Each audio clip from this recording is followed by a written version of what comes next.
Commander Hodgin stood on the bridge of his warship, staring at the stars through the viewing window. He had been patrolling this sector for 3 years now, and nothing interesting ever happened here. The edge of known space was quiet, peaceful, and incredibly boring. His crew called it the graveyard shift, because it felt like watching over the dead. "Commander, we're picking up something strange," said Yuna, his science officer. She was young, barely out of the academy, but she had sharp eyes and a sharper mind. Hodgin trusted her instincts. "What kind of strange?" Hodgin asked, walking over to her station. Yuna's fingers danced across her console, pulling up readings that made no sense. "Energy signatures, sir. But they don't match anything in our database. The patterns are old, really old." Hodgin frowned. In all his years of service, he had never seen readings like these. The energy waves pulsed in a rhythm that seemed almost deliberate, like a heartbeat. Could it be a malfunction? Number 10. "No, sir. I've checked 3 times. This is real." Yuna zoomed in on the source. "And sir, there's something else. These patterns match fragments from the ancient archives, the ones about humans." Hodgin felt a chill run down his spine. Humans. Every child in the galaxy grew up hearing stories about them. A powerful civilization that destroyed itself 10,000 years ago. A warning tale about what happens when a species becomes too proud, too violent. Most people thought they were just stories. Myths created to teach moral lessons. "That's impossible," Hodgin said. "Humans aren't real." "I know what the stories say, sir. But these readings are real. Whatever is out there, it's using technology that matches the descriptions from the human legends." Hodgin made a decision. "Set course for those coordinates, but keep weapons ready. We don't know what we're dealing with." Weapons. Seponent, far across the sector, on a small mining colony called Theros 9, a merchant named Doyun was having a very bad day. He had just bought what he thought was a shipment of rare metals, only to discover that half of it was worthless rock. His partner Minji was not happy about it. "I told you not to trust that dealer," Minji said, arms crossed. "Now, we're broke." "It's not that bad," Doyun said, trying to sound optimistic. "We still have the salvage contract. We can make the money back." The salvage contract was simple. A survey team had found a derelict probe floating near the asteroid field. Doyun and Minji's job was to retrieve it and bring it back to the colony. Easy money. Or, so they thought. When they found the probe, both of them fell silent. It was unlike anything they had ever seen. The hull was covered in strange symbols, and it gave off a faint glow. Minji scanned it carefully. "These markings," she whispered. "I've seen them before. In a book my grandmother gave me, she said they were human symbols." Doyun laughed nervously. "Come on. Humans are just stories." "Then explain these symbols," Minji said, showing him her scanner. "They match perfectly. This probe is 10,000 years old, Doyun. Maybe older." They loaded the probe into their cargo hold and tried to contact the colony. But their communications didn't work. Something was jamming their signals. Doyun felt fear creep into his chest. Whatever this probe was, someone didn't want them talking about it. Meanwhile, in the great capital world of the Galactic Council, the leaders of 1,000 species were gathering for an emergency session. Elder Bora, one of the oldest beings in the galaxy, stood before the assembly. Her crystalline body glowed with inner light as she spoke. "My fellow council members, I come before you with a warning. The old texts speak of the return of humanity. I believe that time has come." The chamber erupted in laughter and dismissive gestures. Council Chair Taeyang, a being of pure energy contained in a diplomatic form, raised his hand for silence. "Elder Bora, with all respect, we have real problems to address. Pirates in the Outer Rim, trade disputes, resource shortages. We cannot waste time on children's stories. These are not stories. Bora's voice echoed through the chamber. I have studied the archives for centuries. The humans were real. They left because they feared what they had become. But the texts also speak of their return. Let us say, for a moment, that humans were real, said another council member. They've been gone for 10,000 years. Why would they return now? Bora had no answer for that. She could only feel a deep sense of dread in her ancient heart. The answer came 3 hours later. Every sensor array in council space lit up at once. Every military base went on high alert. Every scientist stopped what they were doing and stared at their screens in disbelief. They appeared at the edge of known space, emerging from nowhere. 300 ships, each one larger than any vessel the Council had ever built. Their hulls were dark, covered in armor that seemed to absorb light. Their weapons were like nothing in the galactic database. And their power signatures made every detection system scream warnings. Commander Hajin watched them appear on his view screen and felt his blood turn to ice. His entire fleet, 20 warships that he thought were powerful, looked like toys compared to these giants. Sir, what do we do? Asked his weapons officer, voice shaking. Hajin couldn't speak. He could only stare at the armada before him. Ships that moved with perfect coordination. Technology that shouldn't exist. Power that could probably destroy his entire fleet with a single shot. On the council capital world, Taeyang stood before the viewing screens in shock. Around him, representatives from 1,000 species watched in silence as the impossible became real. Get me every military fleet we have, Taeyang said quietly. And someone find Elder Bora. We need to know everything she knows about humans. Aboard the lead ship of the Armada, a woman sat in the command chair. Her name was Sora, and she had been asleep for a very long time. She looked at the screens showing thousands of alien vessels and habitats and cities. She had expected empty space. She had expected silence. She had expected to find a galaxy still sleeping while humanity ran from its past. Instead, she found a thriving civilization that had grown in humanity's absence. Captain, said her first officer Jinho, we're being hailed. Multiple ships approaching. They appear to be military. Sora took a deep breath. 10,000 years ago, humanity had fled into the dark. They had run from their sins, from their mistakes, from the horror they had unleashed.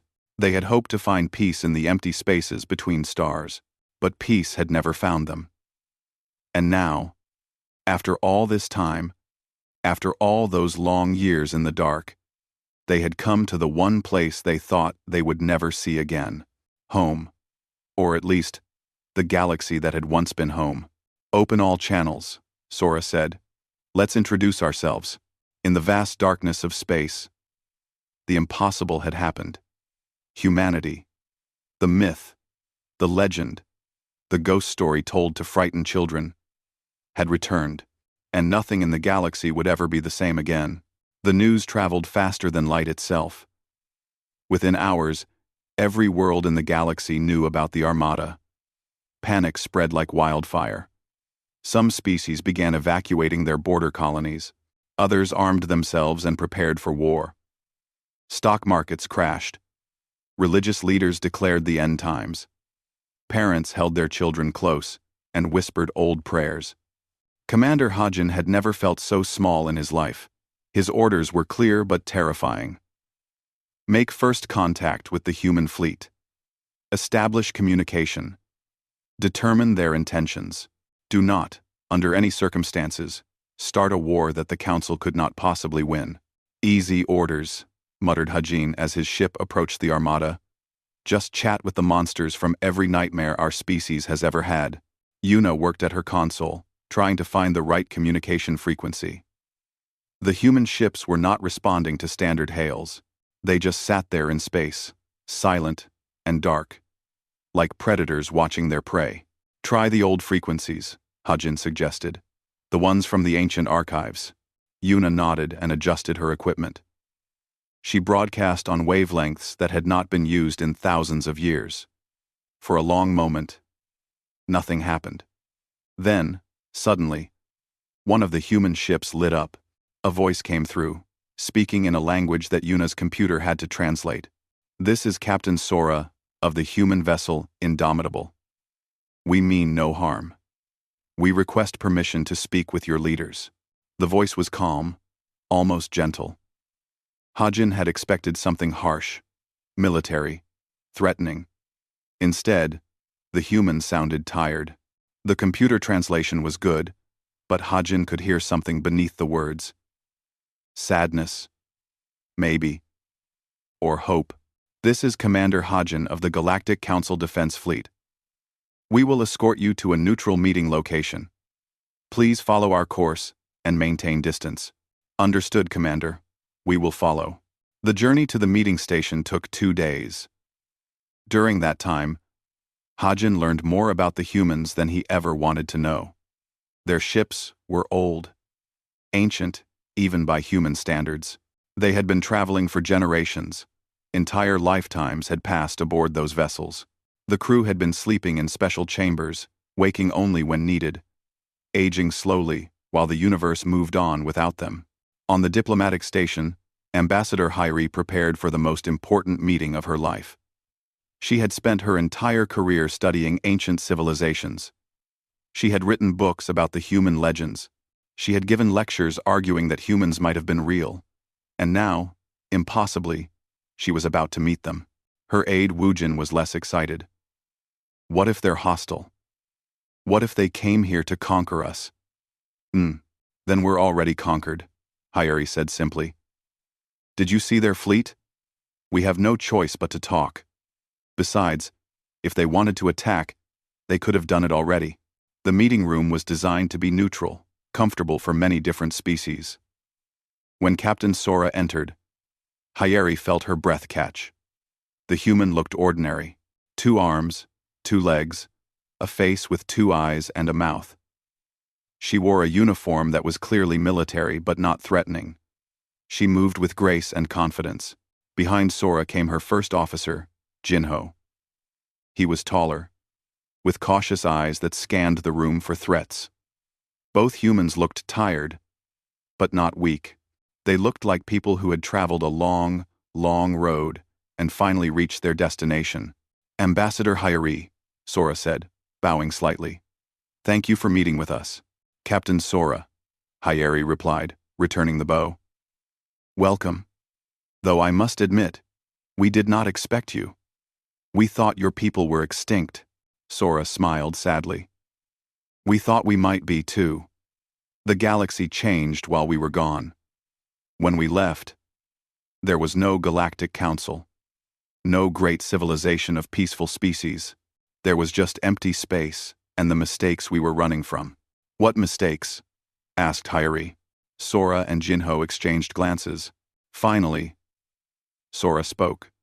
10,000 years ago, humanity nearly destroyed itself. We had wars, terrible wars. We split atoms and poisoned worlds, and killed billions of our own people. We were young and stupid, and thought we could control everything. So you left, Hyrie said softly. Those who could. Yes. We built ships, and filled them with everyone we could save. We flew into the darkness, hoping to find a new home. Somewhere far from Earth. Somewhere we could start over and do better. Jinho continued the story. We traveled in what we called dark space, a method of hiding our ships from detection. We slept in cryo chambers while the ships flew themselves. We woke up every few centuries to check our course and look for habitable worlds. And did you find one?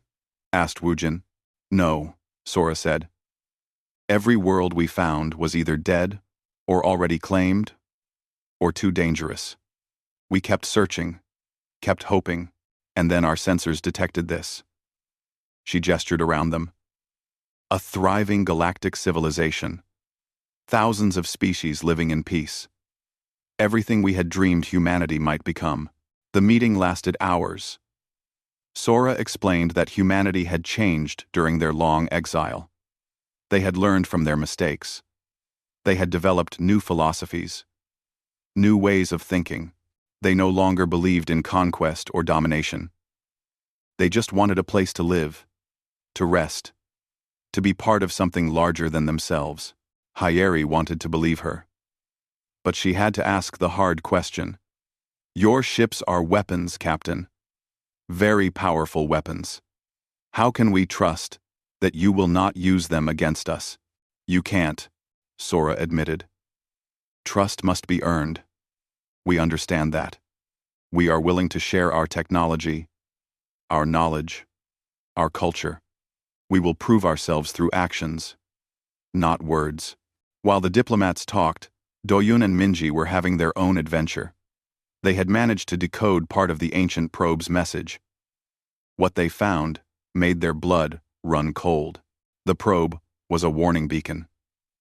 It had been traveling through space for thousands of years, following a trail.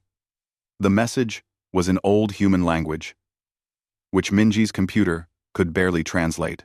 But certain words came through clearly. Words like danger and pursuit. We need to tell someone about this, Doyun said. Tell them what? That we found a scary message? They're busy with the Armada. This is important, Minji. Look at these coordinates. Doyun pointed at the data. This probe was tracking something. Something that was following the human fleet. Before they could decide what to do, their ship's alarms went off. Another vessel was approaching. Not human. Not council. Something else entirely. The ship was wrong. That was the only way to describe it. Its shape hurt to look at, like it existed in too many dimensions at once. Its hull seemed to shimmer and fade, as if it could not decide whether to be solid or not. And when Minji scanned it, her equipment went haywire. What is that thing? Doyun whispered. I don't know. But it's heading toward the council station, toward the meeting. Doyun made a decision. He opened every communication channel he had and broadcast a warning. This is merchant vessel Lucky Star to all ships. Unknown hostile approaching council station. I repeat. Unknown hostile approaching. On the station, alarms blared. Security forces scrambled. The diplomatic meeting was interrupted by urgent warnings. Sora's face went pale. No, she whispered. Not yet. We just arrived. How did they find us so fast? Who found you? Demanded Hyeri. Jinho pulled up a display on his portable computer. It showed an image that made every being in the room feel instinctive fear. A ship that looked like a wound in space itself. We call them the Veil Breakers, Sora said quietly. And they are the real reason we came back to this galaxy. Not because we wanted to come home, but because we had nowhere left to run. They have been hunting us for 10,000 years. And now, they have found us. Which means, they have found you. The room fell silent. Outside, through the station's windows, they could see the impossible ship approaching. Reality itself seemed to bend around it. And in that moment, everyone understood the terrible truth. Humanity had not returned to conquer. They had returned as refugees, fleeing from something far worse than anyone had imagined. And that something had followed them here. The creature that emerged from the impossible ship was something that should not exist. It had a shape, but that shape kept changing. Sometimes it looked almost solid, with limbs and a body. Other times it seemed to be made of shadows and light that twisted in ways that hurt the eyes. Looking at it too long made people feel sick and dizzy. Captain Sora recognized it immediately. Get everyone away from the windows, she ordered. Don't look directly at it. It feeds on observation. Security forces on the station moved quickly, evacuating civilians and sealing blast doors. Commander Hajin's fleet formed a protective ring around the station, though he had no idea if his weapons would work against this thing. The Veilbreaker did not attack. It simply existed, floating in space like a cancer on reality itself. Then it spoke, not through radio or communication systems, but directly into the minds of everyone nearby. Found you, it said. The voice was like nails on glass, like screaming wind, like the last breath of dying stars. Run again. We will follow. Always follow. Then it vanished. Not destroyed. Just gone. As if it had never been there. But everyone knew the truth. It was a scout. It had found them, marked them, and now it would return with others. In the council chambers, chaos erupted. Representatives from hundreds of species demanded answers. Many blamed humanity for bringing this disaster to their doorstep. Fleet Admiral Junho of the Terrellan Dominion was the loudest voice.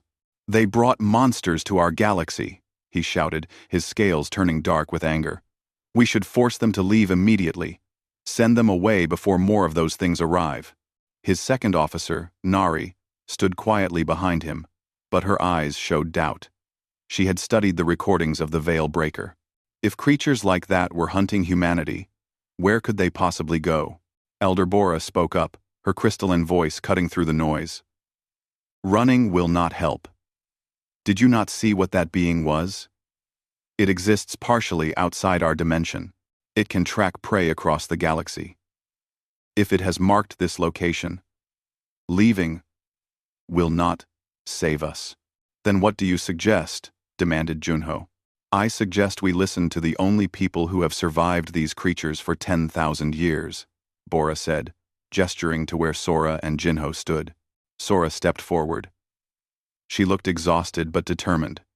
"The Veil Breakers are not from our universe. 10,000 years ago, humanity was experimenting with quantum physics. We were trying to create unlimited energy by tapping into other dimensions. We succeeded. We opened a door to another place. And they came through," Hyeri said quietly. "Not at first," Jinho continued. "At first, we just felt them watching us. Strange dreams, equipment malfunctions, people reporting seeing things that couldn't exist. We thought it was just side effects of the experiments. We were wrong." Sora's voice became heavy with old pain. "They came through slowly at first, one or two at a time. They would appear in cities, in ships, in homes. Wherever they appeared, everything died. Not just people. Plants, animals, even bacteria. They consumed all life, drained it completely. And each time they fed, they grew stronger. By the time we understood what we had done, Earth was dying," Jinho said. "Billions dead. The sky turning black as they tore holes in our atmosphere. We tried fighting them with nuclear weapons, with biological weapons, with everything we had. Nothing worked. You cannot kill something that is not truly alive. So we ran," Sora said simply. "We built ships as fast as we could and filled them with survivors. We flew into deep space, using dark space technology to hide our trail. We thought if we could get far enough away, they would stop following us. But they didn't," said Yuna, who had been listening carefully. "No. They followed. They are patient, you see. They do not need to eat constantly. They can sleep for centuries between feedings. But they never forget. They never stop hunting. We have been running for 10,000 years, and they have been following for 10,000 years." The council chamber fell silent. Everyone understood the terrible truth now. Humanity had not brought war or conquest. They had brought something far worse. They had brought hunters that could not be escaped. Ambassador Hyeri asked the question everyone was thinking. "Is there any way to stop them?" "Maybe," Sora said. "In 10,000 years, we have learned a few things. The Veil Breakers exist in multiple dimensions at once. This makes them nearly impossible to kill, but it also means they need anchor points to stay in our reality. Places where the barrier between dimensions is weak. Like doorways," Wujin said. "Exactly. They create these anchors wherever they go. Destroy the anchors, and you can force them back into their own dimension. At least temporarily." "How do we destroy these anchors?" asked Commander Hajin. Jinho pulled up technical diagrams on the holographic display. "Human ships carry weapons called dimensional disruptors. They stabilize reality in a local area, making it impossible for the Veil Breakers to maintain their connection to our dimension. The weapons were designed specifically to fight these creatures. "Why didn't you tell us this immediately?" demanded Junho. "Would you have believed us?" Sora asked. "Would you have trusted weapons technology from species you thought were myths? We needed you to see the threat first, to understand what we are facing." Tensed. Meanwhile, far from the political arguments, Doyun and Minji were following the coordinates from the ancient probe. They had convinced a council science team to come with them, including Yuna, who had requested temporary transfer to investigate the probe's origins. What they found made everyone wish they had stayed home. The star system was dead. Not just lifeless, but dead in a way that seemed impossible. The planets were there, but they were empty husks. The atmospheres were gone. The oceans had vanished. Even the rocks looked wrong, as if something had drained the energy from the atoms themselves. "This is recent," Yuna said, checking her readings. "Maybe 30 or 40 years ago. Whatever did this is still active. In orbit around the dead sun, they found the anchor point.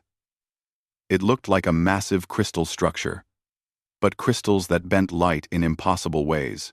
They pulsed with dark energy. And just looking at them made people feel cold and afraid. There," Minji pointed. "That's what the probe was tracking. That's what followed the humans." Doyun recorded everything. "We need to get this information back to the council immediately. They need to understand what they are facing." But before they could leave, more veil breakers appeared. Not just one this time. 5 of them, emerging from the anchor point like nightmares becoming real. The science ship tried to run, but one of the creatures reached out with something that might have been a hand, or might have been a tentacle, or might have been pure darkness. The ship's shields collapsed instantly. Systems failed. Life support flickered. Yuna worked frantically at her console, trying to send their data before they died. Come on," she whispered, fingers flying across the controls. At the last second, human ships arrived. 3 of them, smaller vessels that had been patrolling nearby. They opened fire with their dimensional disruptors, and the veil breakers recoiled. The weapons actually hurt them, forcing them to retreat back toward their anchor point. "Science vessel, this is human patrol ship Defender," came a voice. "We are tractoring you out of the danger zone. Hold tight."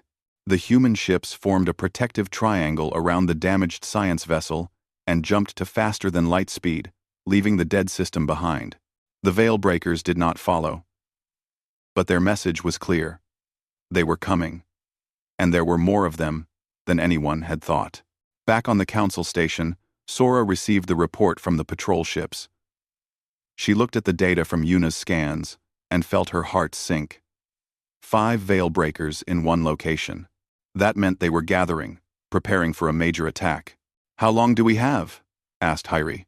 "Days," Sora said. "Maybe a week. They are bringing more through the anchor points.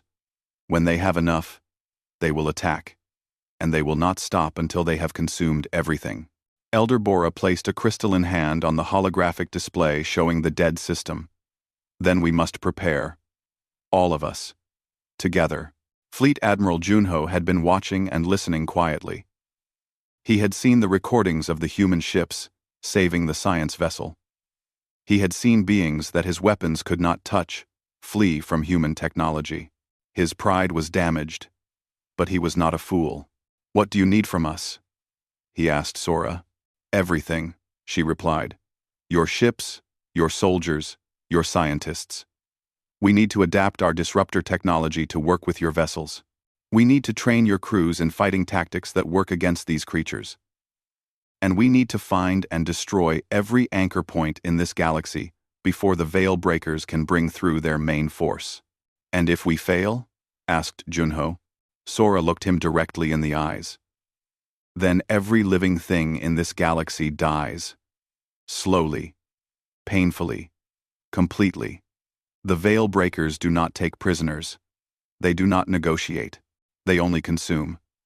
This is the war humanity has been fighting alone for 10,000 years. Now, it is everyone's war." The council voted that night. It was not unanimous. Some species refused to help, choosing to evacuate their worlds instead. Others fortified their defenses and closed their borders. But most, seeing the truth of what was coming, voted to stand together. For the first time in galactic history, the Council united under a single military command. Human and alien ships began training together. Scientists shared technologies that had been kept secret for centuries. Engineers worked around the clock to install dimensional disruptors on Council vessels. And in the darkness between stars, the veil breakers gathered. Patient, hungry, endless. The galaxy had never moved so fast. Within days, construction yards that normally built cargo ships were retooling to create warships. Factories that made consumer goods switched to producing weapons and armor. Schools became training centers where human veterans taught alien soldiers how to fight enemies that defied natural law.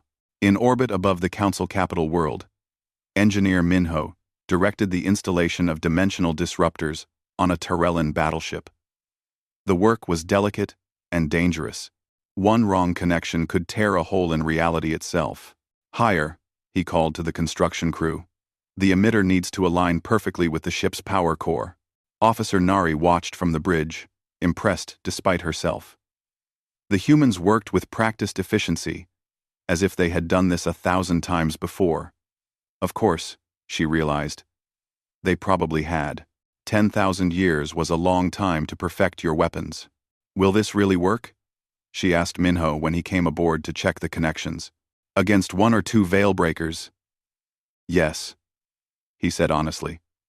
Against 100? Maybe. Against 1,000? He shrugged. We have never faced that many at once. We usually run before it gets that bad. But you are not running now. No, Minho agreed. We are tired of running. And besides, we have something we never had before. Allies. Across the sector, similar scenes played out on hundreds of ships. Scientist Unji worked with Yuna in a research facility, trying to understand the energy signatures that veil breakers gave off. If they could find a way to detect the creatures before they attacked, it would give the Allied fleet a crucial advantage. Look at this, Unji said, pointing at a display. The energy pattern is not random. It follows a mathematical sequence. Like a heartbeat, Yuna studied the data carefully. If we can predict the pattern, we can create an early warning system. But we would need sensors everywhere. Then we build sensors everywhere, Unji said with determination. We have 6 days before they attack. That is enough time. Unquote. Unquote. Unquote. Then, quote, it was not enough time. But they tried anyway. Ambassador Hyeri found herself playing a role she never expected. She became a bridge between humanity and the Council species, translating not just words, but concepts and cultures. Humans thought differently than most species. They planned for worst-case scenarios, always expecting disaster.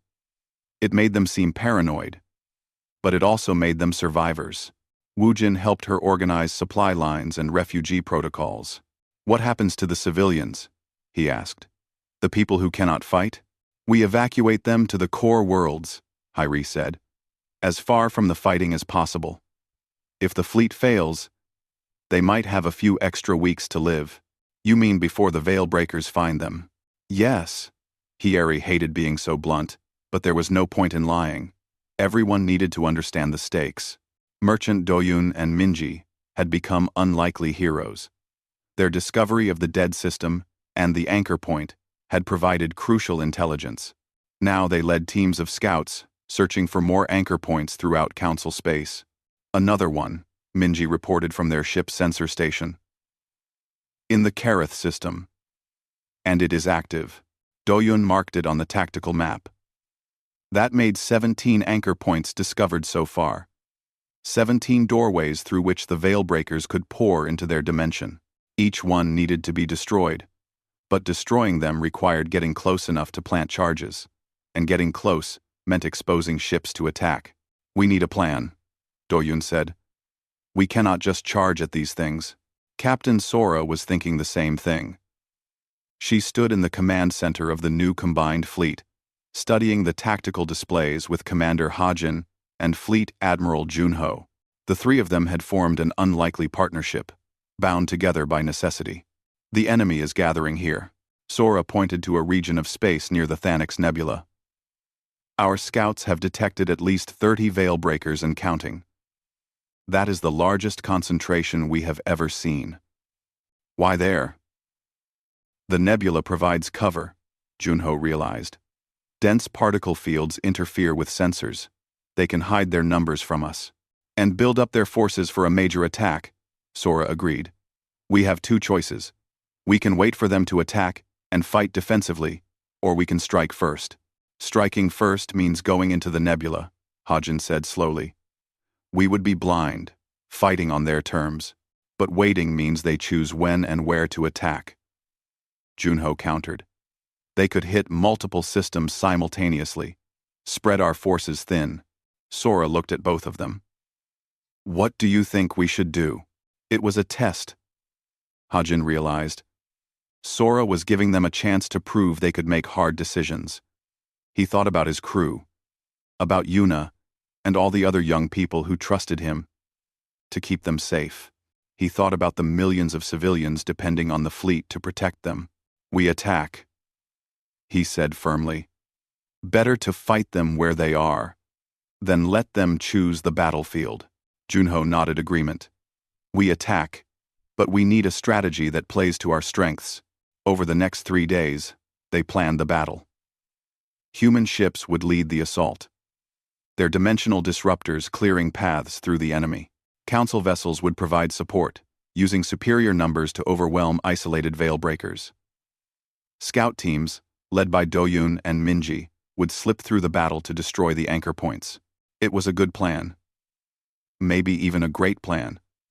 But everyone knew that plans rarely survived contact with the enemy. On the night before the fleet departed, Sora found Junho standing alone in an observation deck, looking at the stars. Cannot sleep?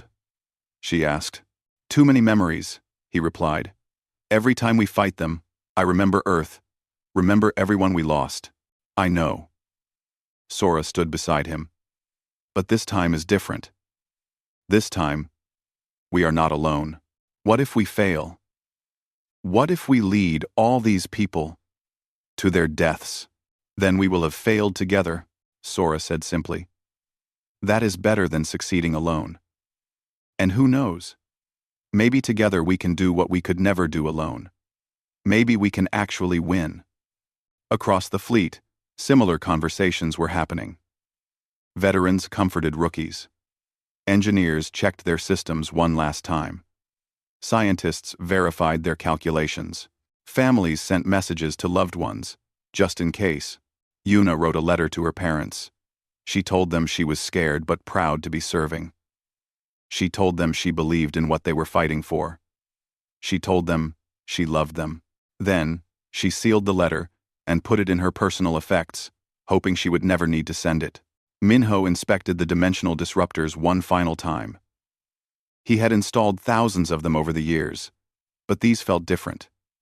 These might actually make a difference. These might save lives instead of just delaying death. Engineer Yunji and scientist Yuna had worked without sleep for 3 days straight, perfecting the early warning sensor network. It was not perfect, but it would give the fleet precious seconds of advance warning. In battles like these, seconds meant everything.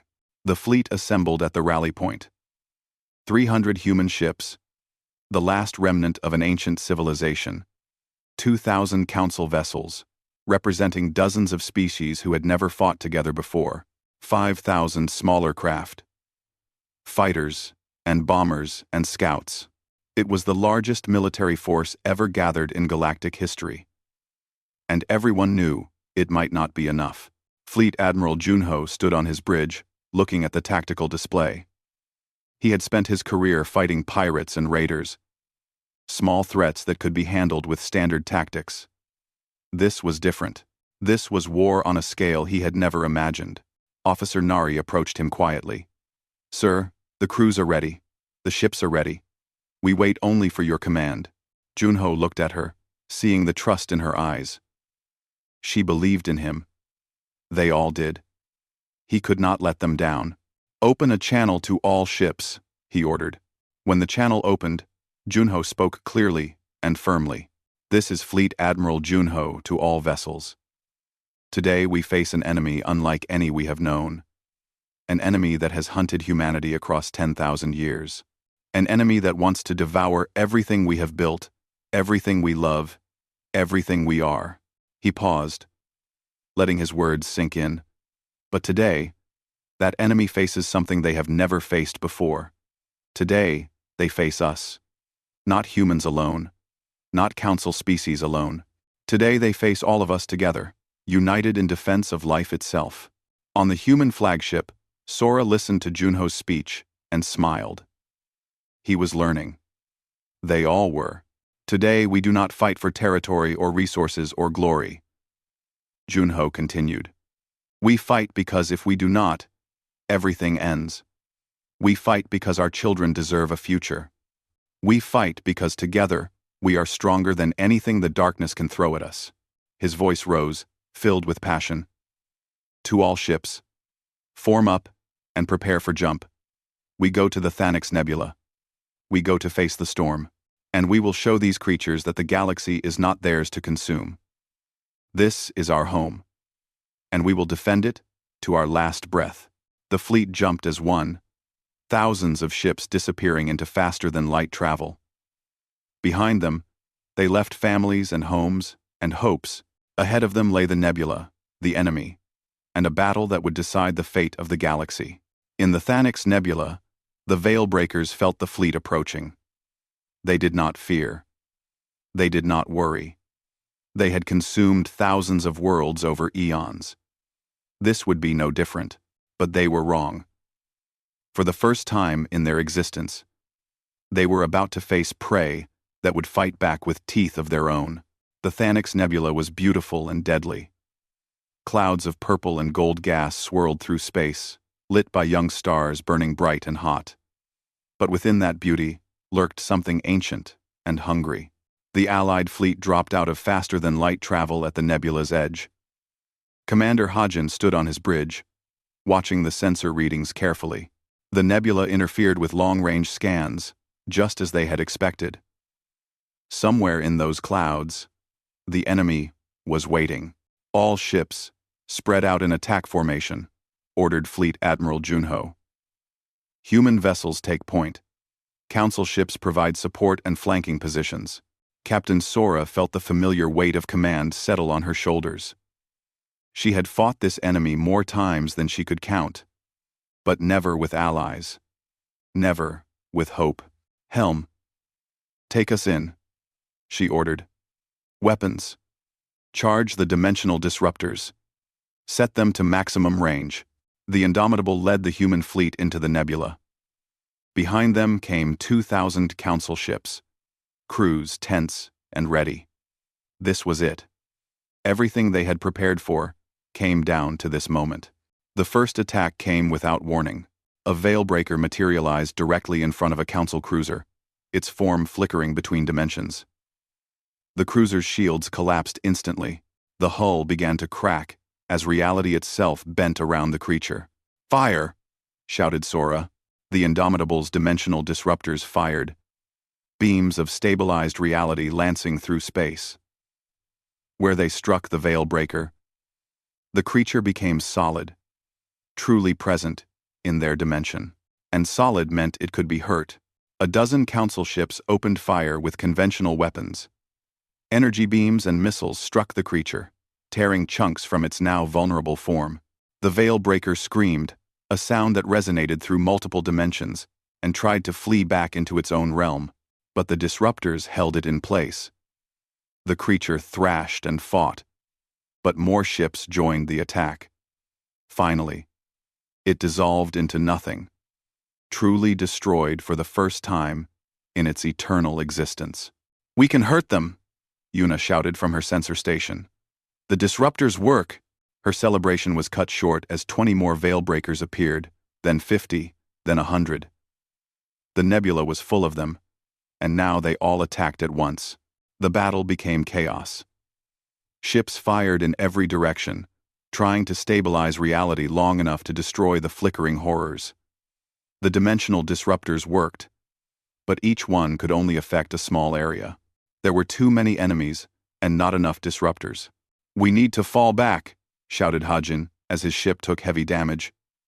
"Regroup and try a different approach." "No," Sora replied. "If we retreat now, they will hunt us down. We must push forward. All ships, focus fire. Take them down one at a time." It was working, but slowly. For every veil breaker they destroyed, it seemed like 2 more appeared. The Allied fleet was being overwhelmed by sheer numbers. Officer Nari watched from her position on Junho's bridge as ships began to fall. A human destroyer, its hull torn open by dimensional stress.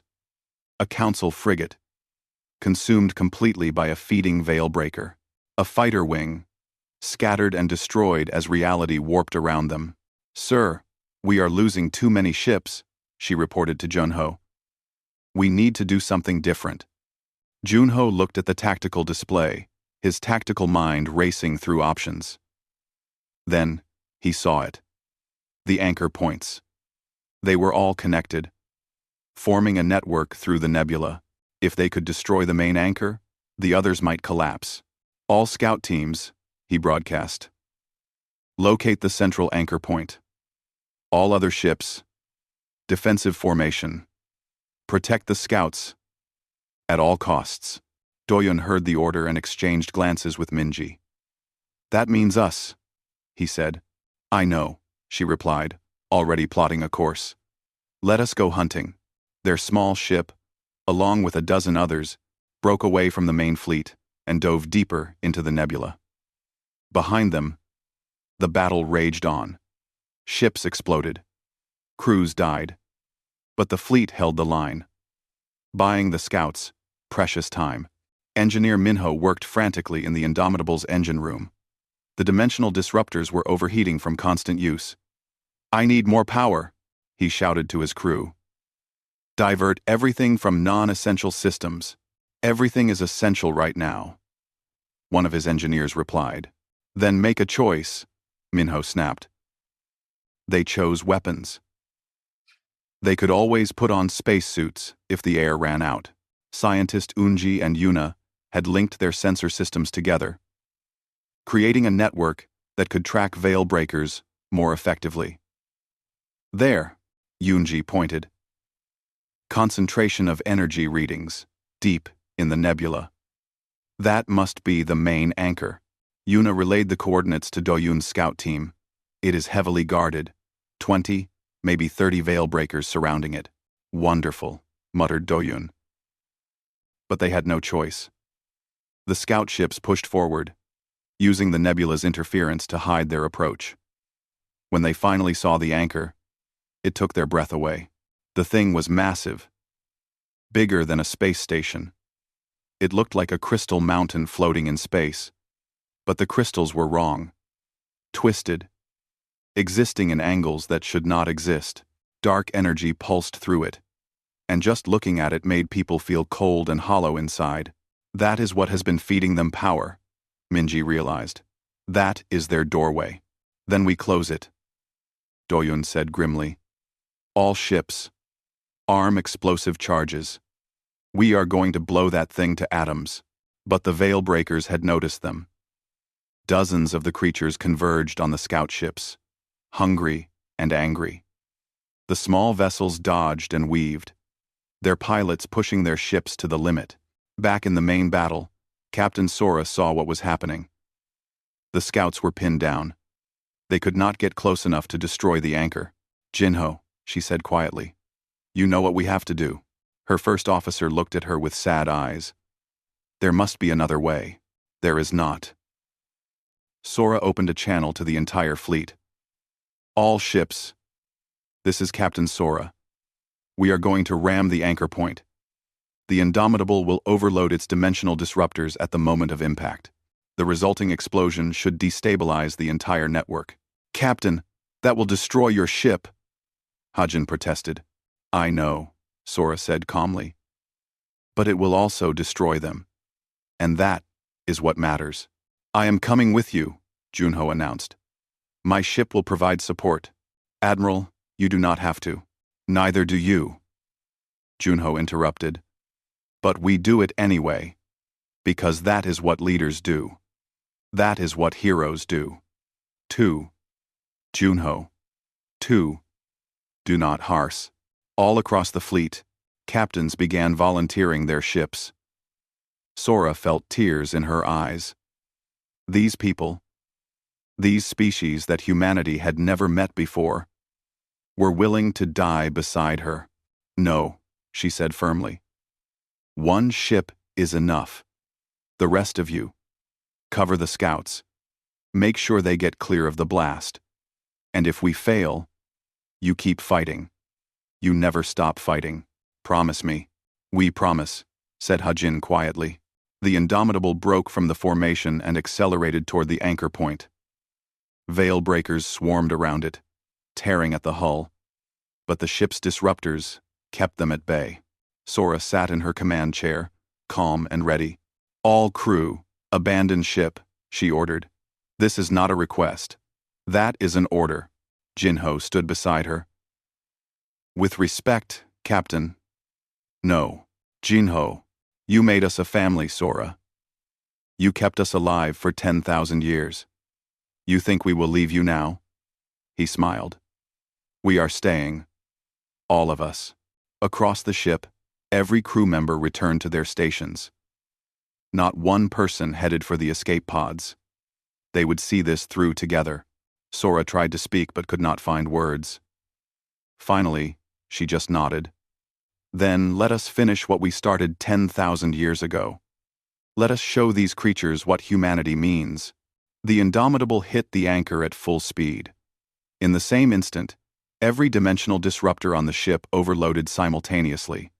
The explosion was not just physical, it was dimensional, tearing holes in reality itself, collapsing the boundary between dimensions. The anchor shattered. The network connecting all the other anchors collapsed, and every veil breaker in the nebula screamed as they were torn from this dimension and hurled back into their own realm. The explosion was so bright that ships had to shield their sensors. When the light faded, the Indomitable was gone. Captain Sora was gone. Jinho, Minho, and 3,000 human crew members were gone. But the anchor was destroyed. The veil breakers were banished. The battle was won. The Allied fleet drifted in shocked silence. They had won, but the cost was terrible. Dozens of ships destroyed, thousands dead, and humanity's flagship, the symbol of their 10,000-year journey, gone forever. All ships, said Hajin softly, 1 minute of silence for the fallen. They floated in the nebula, among the wreckage and the fading energy signatures, and remembered those who had sacrificed everything. Then, slowly, they began the journey home. The aftermath of the battle changed the galaxy forever. The Council was reformed, with humanity officially recognized as a founding member. Commander Hajin, promoted to Admiral, took charge of integrating human defensive technology throughout Council space. Ambassador Hyeri established the first human embassy on the Council capital world. She worked with Woojin to create cultural exchange programs, helping the two civilizations understand each other. Do-Yun and Minji started a salvage and recovery company. They helped retrieve bodies from the battlefield, giving both humans and aliens proper burials. They also recovered technology, helping both sides learn from each other. Engineer Yunji and scientist Yuna opened a research institute dedicated to understanding dimensional physics. Their goal was to ensure the veil breakers could never return. They also studied ways to improve the dimensional disruptors, making them more efficient and effective. Officer Nari, promoted to captain, took command of a joint human council patrol fleet. She worked with both species, building trust and friendship through shared service. Fleet Admiral Junho supervised her efforts, proud of how far his people had come. Elder Bora updated the archives, recording the truth about humanity. They were not myths or monsters. They were survivors who became guardians. They brought danger with them, yes, but they also brought the means to fight it. And when the moment came, they gave everything to protect people they had just met. On the planet New Haven, offered by the Council as humanity's new home, children played in parks and schools. Human and alien children, learning together, growing together, building a future together. Above the planet, a memorial station floated in orbit. On it was inscribed the names of every person who died in the Battle of Thanix Nebula.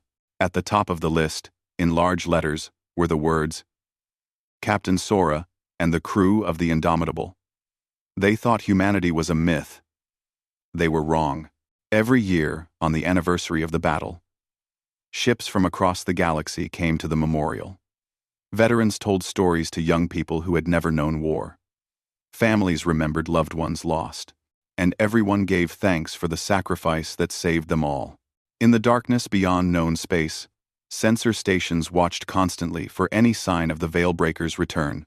They were run by joint human council crews. People from different worlds working side by side, united by shared purpose. The age of isolation had ended. The age of running had ended. The age of fear had ended. The age of unity had begun. And it began because one species refused to give up, refused to surrender, refused to let anyone else face the darkness alone. They thought humanity was a myth.